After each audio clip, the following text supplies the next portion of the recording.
Okay. I think we are ready to start.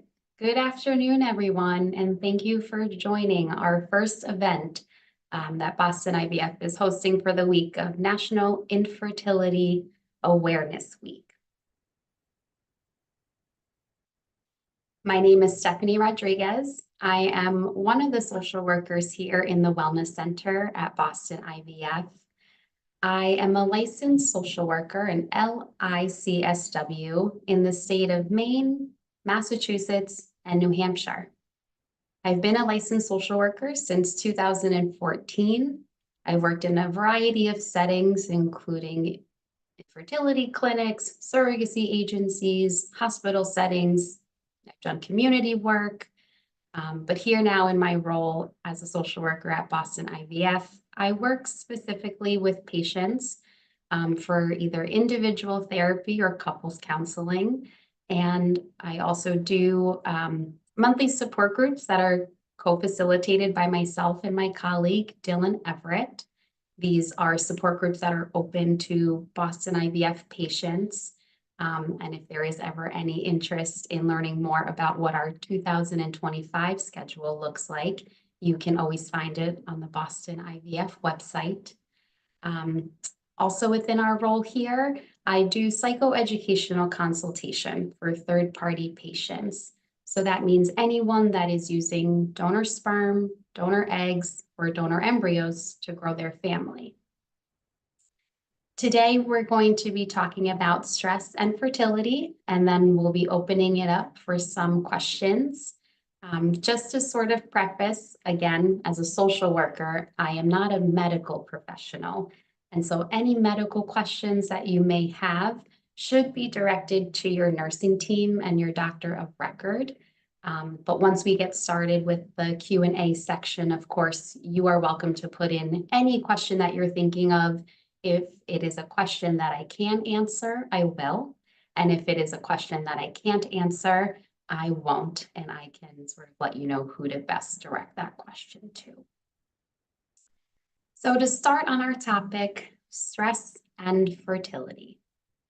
Fertility treatments are inherently stressful.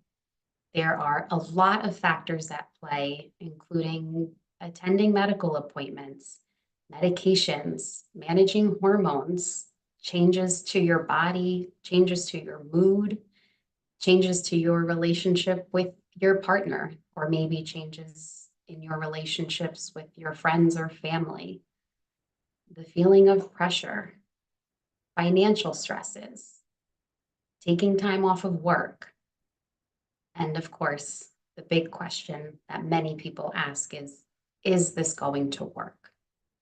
And so fertility treatments, for that reason, always bring a certain level of stress to the process.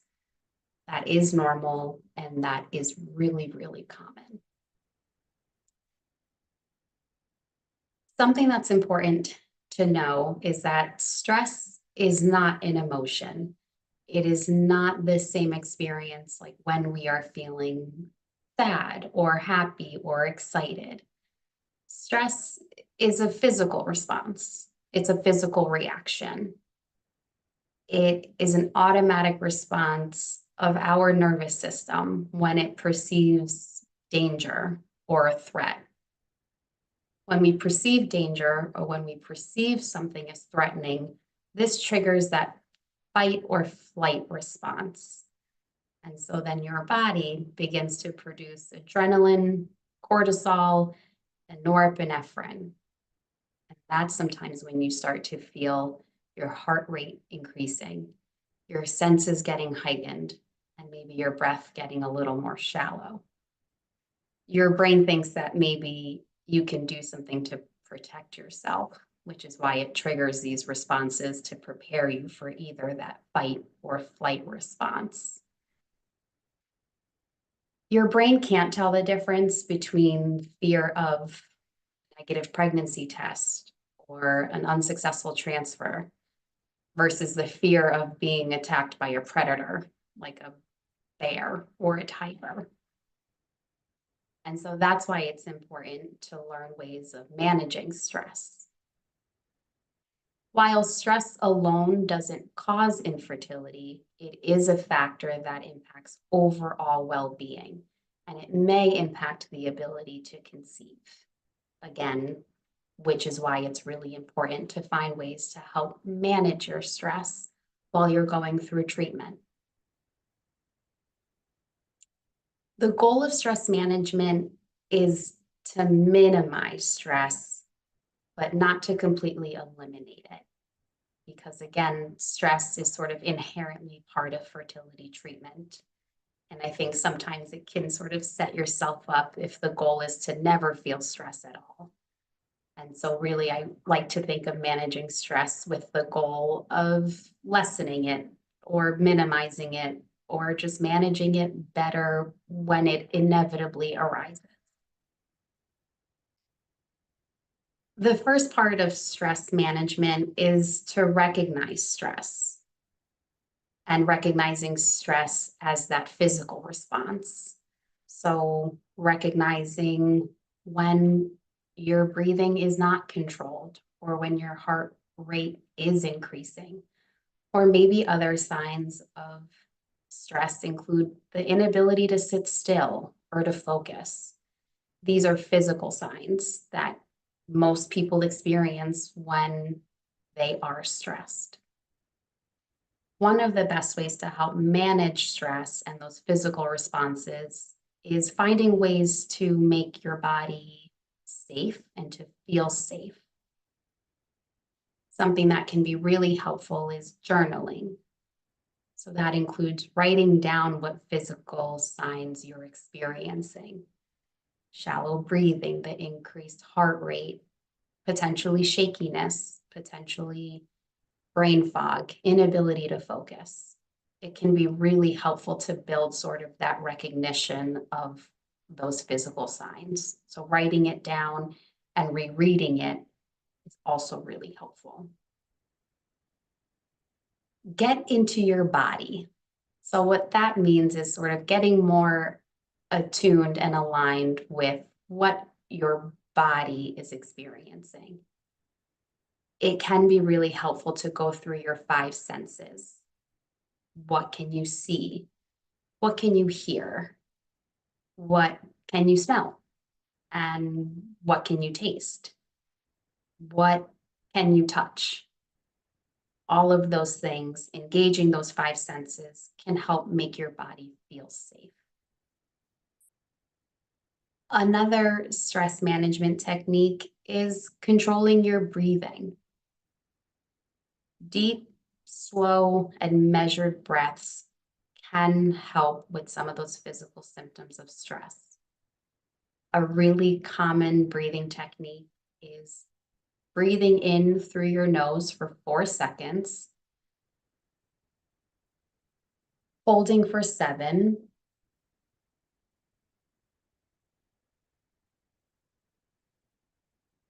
and breathing out through your nose for 8.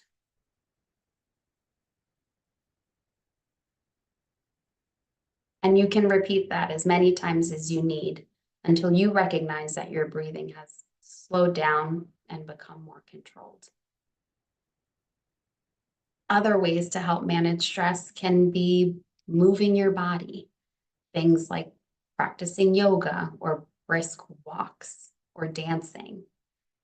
That can help manage also some of these physical signs of stress. There is a really well-known book with the sort of lesson that the body keeps the score. And the thought of that is that trauma lives within the body and is stored within the body. Doing some of these movements can help release some of that trauma that has been stored. Something else that can be really helpful is to make time to go outside, to feel the sun on your face or to feel the wind. It again is a really good way to remind your brain that you are safe. There are, of course, so many other ways to also manage stress. And oftentimes what I tell my patients is that it's just about finding your flavor of support. And so maybe some of these 5 things that we just reviewed might be part of your repertoire of stress management, but that's not all that exists. Other things that can be really helpful include acupuncture, which is something that's also available at the Wellness Center, making time for recreation and fun. It is really important to make time for things that still feel really fun and bring you joy.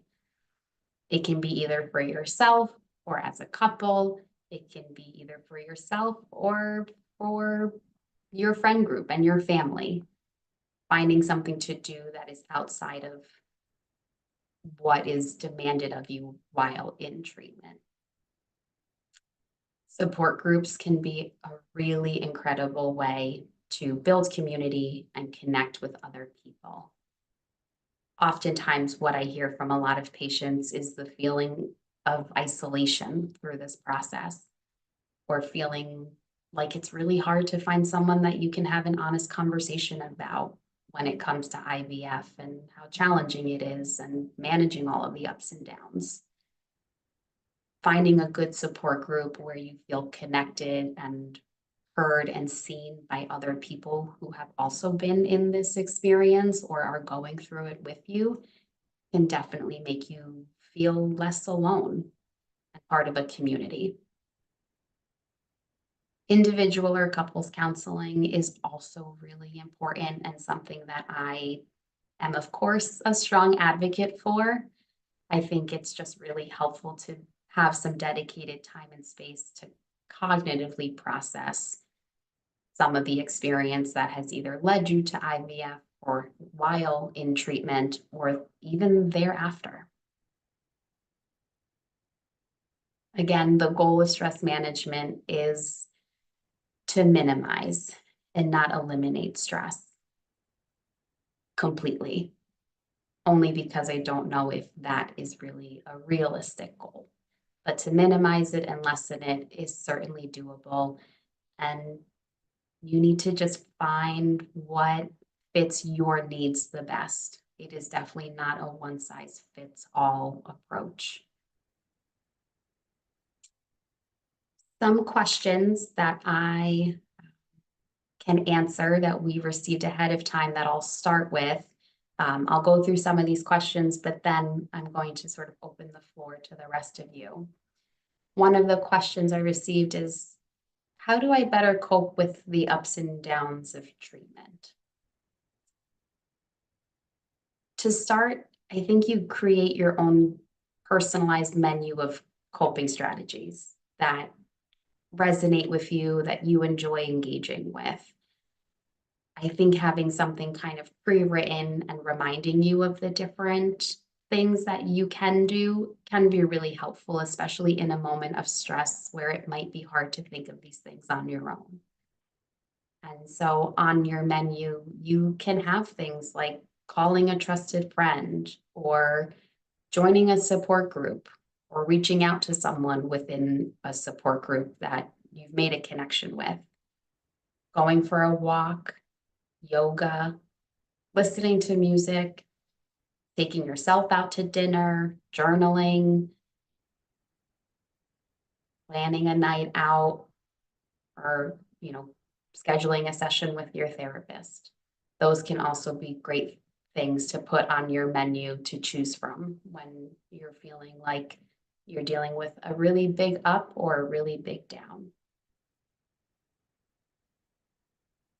Another question I received is, how can I communicate with my partner when we're both dealing with infertility differently? This is a really common question and something that comes up often because the stress of infertility and fertility treatments can really impact any relationship. First, I think it's really helpful to understand each other's communication styles. Do you need time to process before you can have a conversation? Does your partner need time to process before they can engage in a productive conversation? Those are things to sort of figure out ahead of time. understanding that your experiences in this are going to feel different also. And that's because your roles are different. One of you is the patient and the other is not, but you are working towards the same goal, but you have different roles. And so allowing for the other person to kind of verbally process and explain what their experience feels like for both of them, I think can help create a lot of understanding. Something else that I hear really often is just the kind of inequity that sometimes patients feel that their partners don't, right? As the patient, you're going to appointments. As the patient, you're dealing with insurance and the pharmacy, and you're giving yourself injections. And as the partner, those are things that they can't do. But that's not to say that maybe there are other things that your partner can do to sort of offset the workload. And so oftentimes I suggest to couples to create a to-do list that you can both tackle. There, are things that your partner won't be able to do, but there's still a lot of things in your life that you need to get done. So whether that's tackling other household or life tasks like grocery shopping, cleaning, paying bills, getting the oil changes for your cars done, this is kind of a long running to-do list that patients and partners can create together and sort of divvying up the tasks so that it feels a little less burdensome and maybe a little lighter to carry, especially while you're managing, again, all of the demands that treatment asks of you.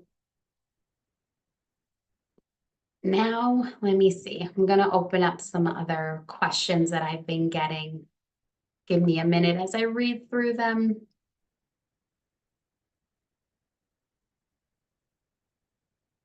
One of the questions here is there any coverage through insurance benefits for taking extended time off from work to deal with treatment? To my knowledge, there are not any insurance benefits that will pay for leave time off of work. However, depending on what state you live in, and if you are paying into, for example, in Massachusetts, there is paid family medical leave.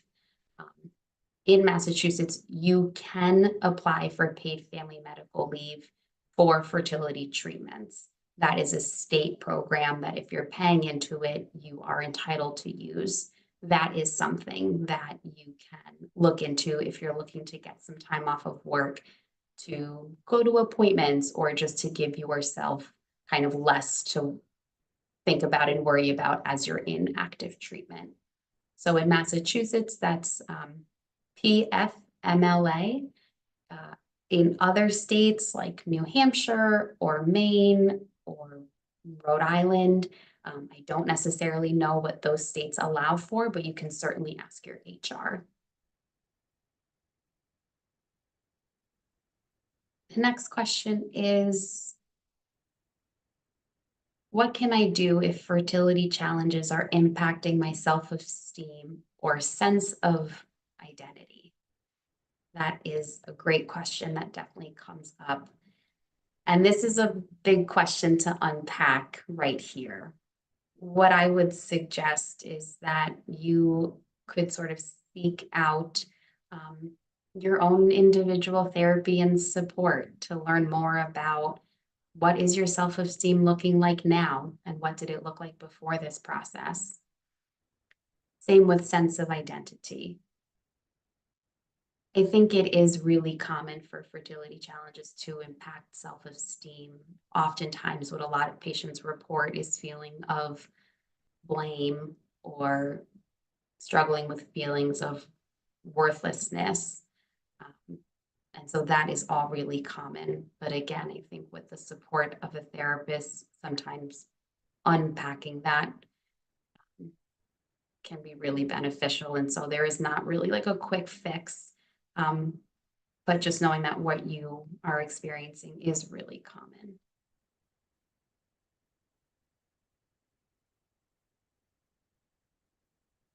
How to address generational stress. I have always fought with anxiety during IVF cycle. I struggle with insomnia. Is melatonin a solution? I think melatonin is relatively safe to take and it could be a solution, but again, maybe something to talk to your doctor about.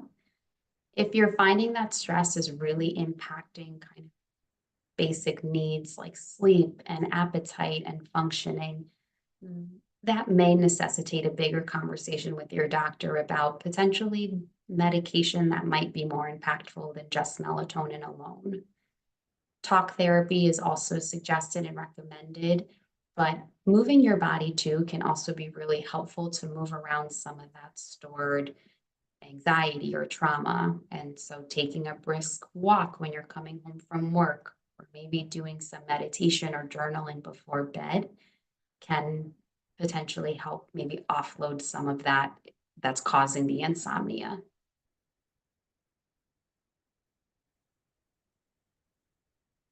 How do I balance staying hopeful while protecting myself emotionally? I do get this question a lot. I think generally what I recommend is allowing space for both. I think that while you are in IVF treatments, there is hope that is kind of seen in even those small physical acts that you're doing. So taking the call from the nursing team, meeting with your doctor, going to monitoring appointments and taking medications, like those are small acts of hope that keep you moving forward in this process. Protecting yourself emotionally, I think that patients can certainly try, and oftentimes wanting to protect yourself from feeling disappointed does not always work. I think that obviously IVF, there is just this inherent emotional investment. And so it is okay to feel that. It is okay to feel disappointed. It is okay to feel heartbroken. And it is also okay to feel hopeful and optimistic. And sometimes you feel all of those things in the same hour, let alone in the same day or the same week. I think you balance it by allowing yourself to feel both and not trying to skew yourself too far from one side or the other. When should I seek professional mental health support during fertility treatment? I think seeking professional mental health support is good at any point. You can do it preemptively. If you're starting fertility treatment, you can do it while you're in the middle of fertility treatment. I don't think that seeking mental health support ever has any downside or negative effects. You know, you could always meet with a mental health counselor, a mental health worker in the beginning, see how you feel, see if you need it, and continue to go through, you know, for maintenance as you're going through fertility treatment. It's really hard to know of all the things that are going to come up during treatment because IVF can be so unpredictable. And so if you're open to therapy or if you're open to just setting some foundational support from the beginning, that's a great idea. But if you're asking if you should, that probably means that you're curious to learn more about it, or at least willing to see if it's helpful. And so I wouldn't wait. I would look for some extra support now. What is the best way to handle well-meaning but insensitive comments from family and friends? Yes, this always comes up. First and foremost, I always say that you're going to have to practice setting some boundaries, which is definitely easier said than done, but also a necessity in this process. Setting boundaries are for you. So I think the first place that you start is deciding on what do you want or what do you need? What feels the most comfortable to you? And so part of that is also identifying triggers that can be helpful when deciding on what boundaries to set. If it's really triggering to get asked questions about your timeline and if you're pregnant or when you're transferring, or if it's really upsetting getting baby announcements in a public forum or getting unsolicited advice, set boundaries around those things. For insensitive comments from family and friends, I think it's okay to even call it out. And you could say something like, I know your intentions are good, and I know that you're just trying to help, but comments like that aren't helpful to me. I think a lot of family and friends do want to be helpful. I think a lot of family and friends do have good intentions and want to feel like they're saying the right thing and they're helping. Oftentimes, though, it's not helpful, and they also need to know that. What you can sometimes do is that you can guide them and let them know what good support feels like to you. So if you don't want unsolicited advice, you can say, thank you for trying to help, but I'm going to rely on my medical team for medical advice. Other insensitive comments, I think, just need to be kind of called out so that people are aware that they're insensitive, that they're upsetting, and then give them something to replace it with. Right? Instead of asking me about my IVF treatments, why don't you ask me about how my day is going or how work is going? You know, you can sort of help redirect them to understand what your boundary is. You also don't need to over-explain yourself or apologizing when setting a boundary or calling out an insensitive comment. It's possible to be direct and kind at the same time.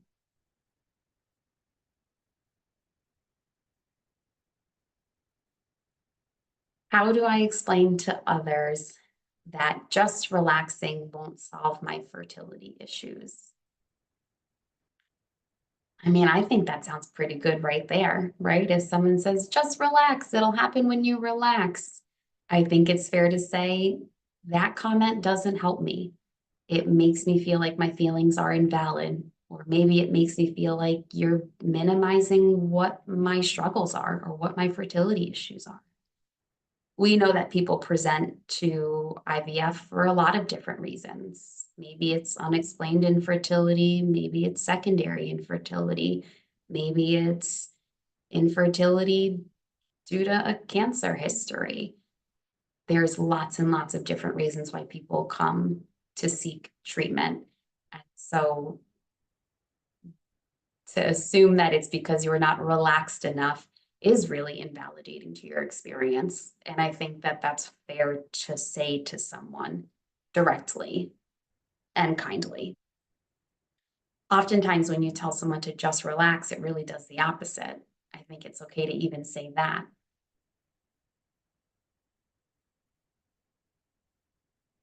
This last holiday weekend was hard. What advice do you have for better preparing for upcoming holidays / family celebrations? This is a really good one. My colleague and I, Dylan, actually did a number of support groups around the holiday season because this is such a common worry or concern that patients have. And so I have a couple pieces of advice and recommendations. I think first off, it is okay to avoid triggering environments. And sometimes that is holidays spent with families or friends. If you can't avoid it completely, or if you don't want to, I think you can be strategic around how much time you're sharing with family and friends. Maybe you come right before appetizer and you leave right after dessert so that you're missing on that kind of downtime, maybe before or after. If you do decide to go and be with family and friends and celebrations and things, sometimes it's helpful to talk to your partner ahead of time to prepare responses to questions and comments that you think you might be getting. Sometimes it's much more helpful to have an answer tucked away in your back pocket than having to think on your feet about how you want to respond to someone's question around, when are you having kids? Or are you having kids? Or how is your fertility treatments going? Coming up with some agreed upon language between you and your partner will just make it a tiny bit easier to answer some of those questions if it's something that's rehearsed, prepared, ready to go, and if you know it's the same thing that your partner is also sharing with folks. The other thing is that it can be really helpful to establish an escape plan with your support system, basically. If you're feeling overwhelmed at a holiday party or a family celebration and you need to go, but you want to be discreet about it, oftentimes I tell patients to have kind of a code word set up with their partner. Like, when I text you this word or when I say this word in conversation, that means it's go time. We're getting our jackets, we're saying goodbye, and we're leaving. You know, if you do decide to still be with family and friends for holiday celebrations, you know, it is okay to sort of limit your time and have some of these protective measures in place to make it more tolerable so that you can survive them. For folks that feel like maybe it would be too hard, it's also okay to say no. It's okay to decline an invitation. It's okay to skip out on one or two. You don't necessarily have to say yes to everything, especially when you are dealing with more. It is okay to do less. And again, I will mention another strong plug for boundaries. It can be really, really hard, especially with certain family members. Dynamics can be tricky, but again, boundaries are for you and your own protection. You do not have to disclose anything about your IVF treatments or your medical history if you simply don't want to. There are some things that are private and are not anyone else's business. And if you don't want to share that at the Thanksgiving table or at the Christmas table or at a Mother's Day celebration, you don't have to. But maybe having some prepared language to manage that is going to be helpful. So you can even write it down or put it in a notes app on your phone, or just practice saying it at home.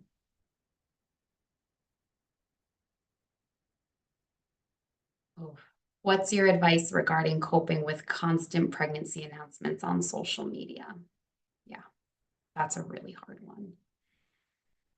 I will say my first recommendation is always to potentially limit or to be really thoughtful about your social media usage. There's a lot on there, and we know a lot of people use social media as sort of like a highlight reel. We put our best stuff out on social media and hardly ever our worst. And so I think I would take what you see on social media with a grain of salt. But also recognizing that you have the ability to limit your exposure to that. I think if you're on Instagram or Facebook and you're seeing lots of different pregnancy announcements, I mean, you can also consider who they're coming from. If it's from someone that you used to be friends with in high school, but you're not actually friends now, you can mute them or temporarily block them or unfriend them, just so that you're not constantly exposing yourself to that kind of content. It might be hard to do something like that, you know, with people that you are actually close friends with or family and friends. And so, of course, you won't be able to eliminate that entirely. But I think if you do, you know, have a close group of friends or family and they seem to be kind of right in that phase too, where they're growing their families, or you suspect a pregnancy announcement might come, something that can be really helpful is sort of pulling that person aside and saying, if you're going to announce, do you mind just letting me know by text first so I can better prepare, as opposed to learning at a friend dinner or learning at Thanksgiving? That would be harder for me. And I think most people can respect that. I don't think anyone is trying to make it harder by announcing pregnancy. But inevitably, sometimes it is really hard to see those announcements, and that's normal too. And so if you can limit your exposure on social media to only the people that you really, really want to engage with, and with those that are closest to you, try having that conversation about maybe what would feel more manageable if they are going to announce pregnancy. Text me ahead of time or give me the heads up. I don't really want to be taken off guard because I think that that's going to be really hard to manage. That's a really reasonable request. Balancing how to handle IVF and work. It has been difficult managing messaging at work with travel obligations, needing time off sporadically, etc. A tough one. It's a tough one. So what I will say is that when it comes to your employer, you are not obligated to share with them that you are doing fertility treatment. And there are legal protections in place to protect you from any discrimination or harassment. However, if you need time off of work or there needs to be changes made to your schedule or your responsibilities, then you may have to disclose to your employer that you are going through a pregnancy-related medical condition. You don't necessarily have to disclose that it's IVF, but you may have to disclose that it is a medical condition that you are addressing and managing, and that you do need time off of work to attend appointments, or that maybe you can't travel as much as you used to. Obviously, for yourselves, you know that that might be because you may be in cycle or you may need to go to doctor's appointments, but your employers don't necessarily need to know the specifics up front. Sometimes it can be really helpful to loop in your employer about what you're going through. You may be surprised in that they might have had some personal experience with IVF also, or there have been other employees who have too, and that they might have a system in place to help accommodate your schedule or help accommodate your work responsibilities. If you do have that family medical leave included in your kind of benefits, they also may be able to help you with that paperwork and accommodating your schedule. For folks that decide not to share with their employers at all, you know, it definitely gets a little trickier and you'll have to get a little more creative, especially if you do need time off or you do need to rearrange for travel. Your employer can't share your medical information with anyone. If you do eventually decide to disclose, that is all still HIPAA protected. And again, there are lots of laws and protections put in place to protect you from any discrimination or harassment.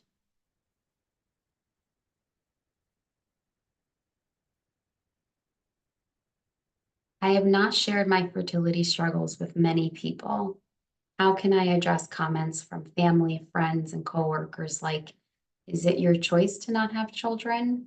And your younger sister is pregnant. What are you waiting for? Yeah. Well, I have a couple of thoughts. If you do not want to share your fertility struggles or your fertility journey with family, friends, or coworkers, that is your choice. Absolutely. How you handle questions like this, I think my recommendation is to keep it vague or simply say, I don't want to answer that, or that is none of your business, or how I want my family to look is up to me. I'll let you know once I decide. Things like your younger sister is pregnant, what are you waiting for? And is it your choice to not have children? I mean, those are very forward questions. And so I think you can have a very forward answer, like, that's private, or that isn't any of your business. Sometimes I like to secretly shame people and say, wow, what an interesting thing to say out loud. Oftentimes that makes people really reflect on what they've just said. I think you can also say things like, when I'm ready to share about my family building journey, I will. You can be direct and you can be kind. Is it your choice to not have children? I would say, whatever I decide when I'm ready to share, I'll let you know. You don't necessarily have to answer any questions that you don't want to or that you're not prepared to.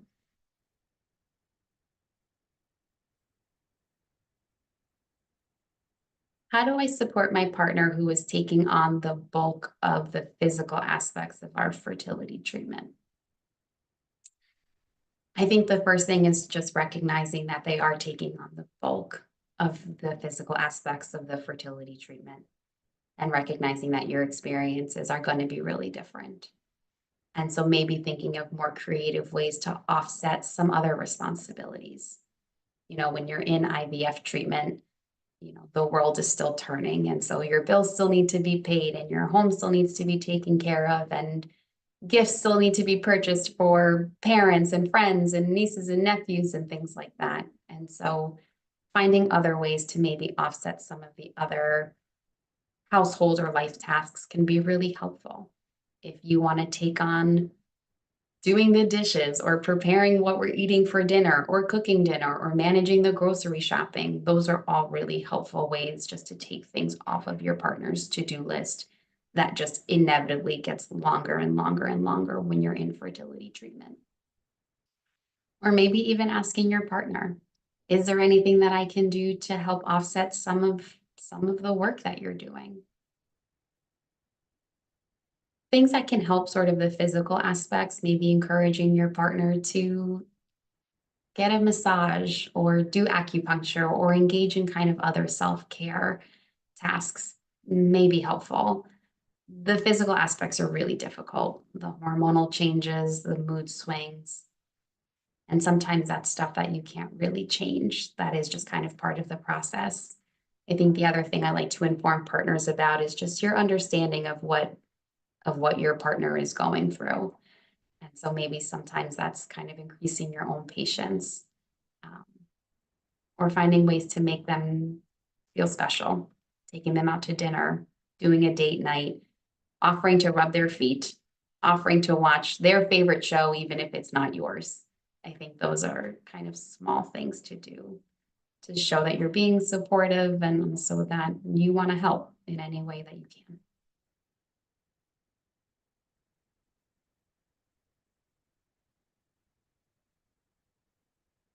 Are there any books, apps, podcasts you recommend for emotional support during fertility treatment?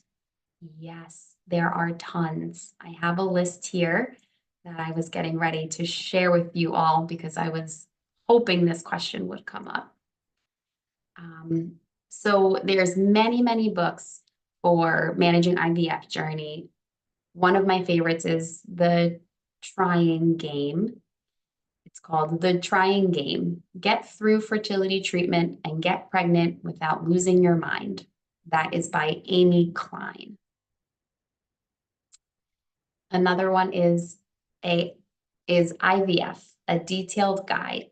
Everything I wish I had known before starting my fertility treatments by Bianca Smith.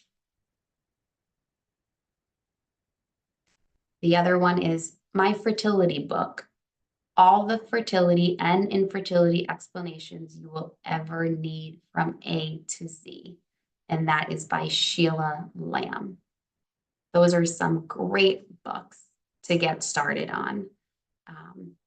And of course, we can certainly send out more in like an email list if that's helpful. Some podcasts to listen to, I will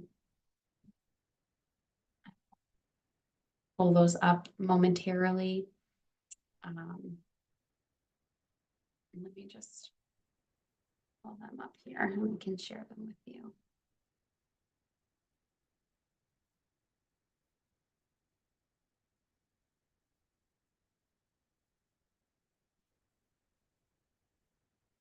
There is Infertility AF, hosted by Allison Prato, Prato. There is Fertility Docs Uncensored, and that is where this is a podcast where they have different fertility doctors come on and they are interviewed about different questions And so sometimes I think this can maybe be a better alternative than Dr. Google. Although something to remember about this Fertility Docs Uncensored is that they are giving general advice. These are reproductive endocrinologists that are giving general advice, and these are not doctors that are specific with your own care. But sometimes it can be helpful to hear other medical professionals give their thoughts and suggestions about fertility-related issues. Another one that is really popular is This is Infertility. This is actually hosted by Progeny, which provides some infertility insurance coverage. They're a very kind of comprehensive program. So This is Infertility. And then another one can be Infertility Feelings. This is hosted by Jesse and Doug. They have an organization called Uniquely Knitted. This is a couple that has gone through their own infertility, and they talk about a lot of different topics, how infertility impacted their marriage, the different pathways that they explored while looking into parenthood, which included donor eggs, adoption. So sometimes it can also be really helpful to hear from other people, again, who have actually gone through it. So those are my recommendations for now. But there's many, many, many that exist out there. Even if you go into Spotify and you just type even a specific category like infertility and stress, you will see lots of different episodes that arise. Another question here is, what if I feel resentful towards friends who got pregnant easily? What if you feel resentful? It is a really normal reaction. It is very normal to feel resentful or jealous around or towards someone who has something or was able to do something that you also want or wanted to be able to do, but couldn't. I think oftentimes people really fear labeling jealousy as something that they're experiencing because it has like such a negative connotation to be jealous or resentful, but those are really, really common reactions when there are other people who are able to get pregnant easily or at home or for free or on accident, people who are not even trying. That is really, really common to feel jealous because it's also something that you want for yourself, but is proving to be more difficult, or the pathway is proving to be different than what maybe other friends have gone through. I think instead of, trying to shame yourself or convince yourself that you're not jealous, I think the better, healthier thing to do is just allow yourself to feel what you're feeling. Being jealous and being resentful are really, really common in this world. And sometimes that's hard to say to other friends who don't get the struggles of IVF and infertility. And that's why it's hard to find your support network. Or that's not why it's hard, but that's why it's important to find your own support network. It's so important to find other people that are like, oh yeah, I remember when my best friend from college said she was pregnant and I was jealous as can be, or it made me angry, or it made me really sad.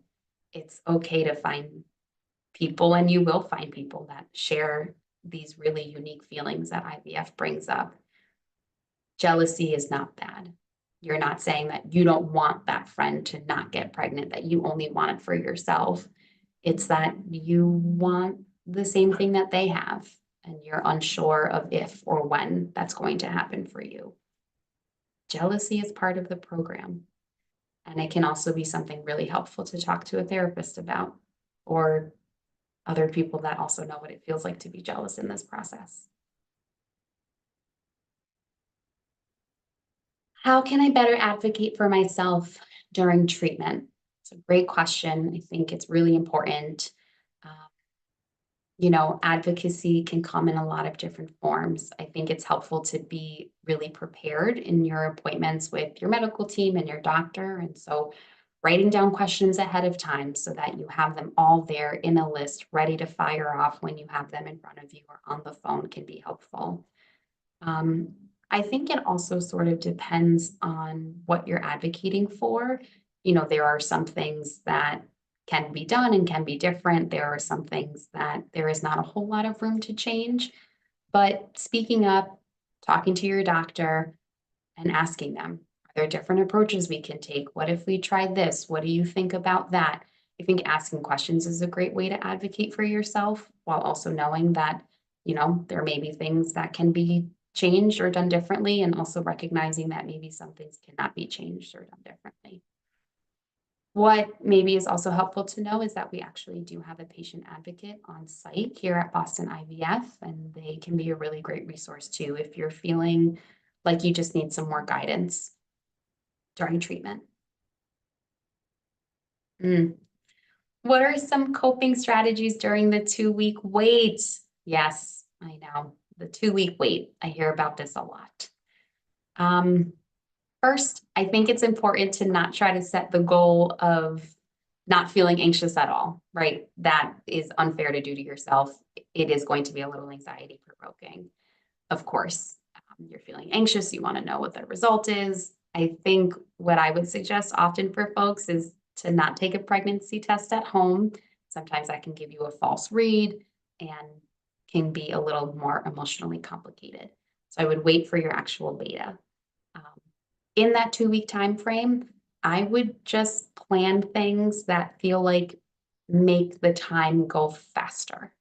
I would plan exciting things to look forward to, things that you've been wanting to try, a new restaurant, a new show, taking a walk at a new park, something, anything.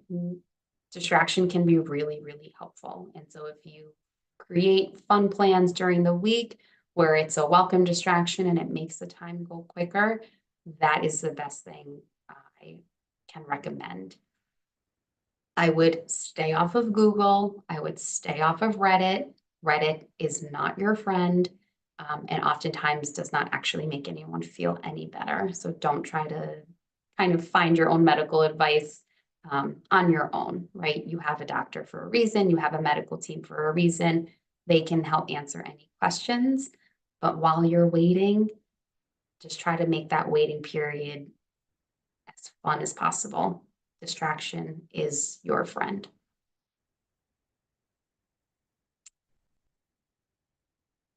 What are the best encouraging words or quotes for any family and friends that are currently undergoing treatment? This is really thoughtful. I mean, I think just letting them know that you are available to kind of listen without giving advice, or listen without offering any platitudes that maybe feel a little empty or feel a little forced or missing the mark. I think what most fertility patients want is to feel heard and to feel seen without trying to have their experiences feel minimized. At least this, or at least that, or look on the bright side. You know, there doesn't necessarily have to be a silver lining, and it's not up to us to kind of bring that to our friends' attention if they're going through treatment, right? I think the best thing that you can do is say, like, I am here. What does support look like to you? Like, is it me calling you and asking for updates, or is it me calling you and not talking about it? Do you want me to bring it up, or do you want me to wait for you to bring it up? Do you want me to share with our friends so that they know, or do you want me to not share this with anyone? I think it's okay to ask, like, what does good support look like for you? Do you want to plan like a walking date every week? Do you want to plan a dinner every other week? Is it helpful for me to send you articles or information about infertility and treatments, or is it not? You know, everybody needs something different. Every fertility patient has their own version and flavor of what feels supportive. And if you're looking to just be supportive to your friend, ask them, what's your flavor? What's going to make you feel better supported throughout this? If you can relate to the IVF experience, I would kind of avoid giving your own anecdotal advice, or like, this is what my experience was like. Oftentimes for patients, it can be really hard to hear other stories of what other people did in their fertility treatments and if it was successful or not. you really just want to focus on their own experience because it's what they're going through. So it's okay to ask, what do you need? How can I be supportive? And respect what they tell you. They are the experts in what they need. So in that regard, listen to the expert.